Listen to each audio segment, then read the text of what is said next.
విగ్రహాన్ని పెట్టుకోవడం నిజంగా మన అందరి అదృష్టం అని అనుకోవాలి.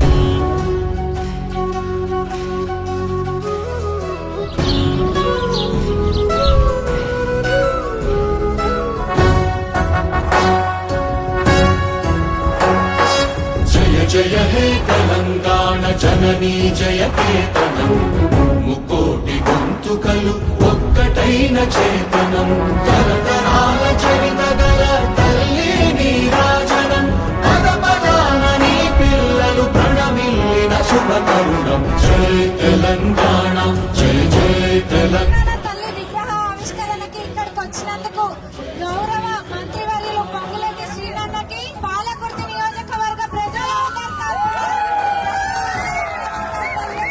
మన ఇందిరమ్మ ప్రభుత్వం ఏర్పడిన తర్వాత ఈ తెలంగాణ రాష్ట్రాన్ని ఇచ్చింది తెచ్చింది కాంగ్రెస్ పార్టీ. ఆనాడు శ్రీమతి సోనియా గాంధీ గారి దీవెనలతో స్వర్గీయ మన్మోహన్ సింగ్ గారి ఈ తెలంగాణ రాష్ట్రాన్ని ఆనాడు తెచ్చుకున్నాం. పేదవాడికి చిరకాల కోరిక ఒక ఇల్లు కట్టుకోవాలని, ఆ ఇంటిని చిత్తశుద్ధితో మన ఇందిరమ్మ ప్రభుత్వం ప్రతి పేదవాడికి ఇస్తాం. అది ఇందిరమ్మ ప్రభుత్వం అంటే. ఎప్పుడన్నా అన్నా అంటే నేనున్నా అంటారు. ఏ సమస్య తీసుకెళ్ళా కానీ వెంటనే దాని పరిష్కారం చూస్తారు. ప్రతి ఒక్కరికి పేరు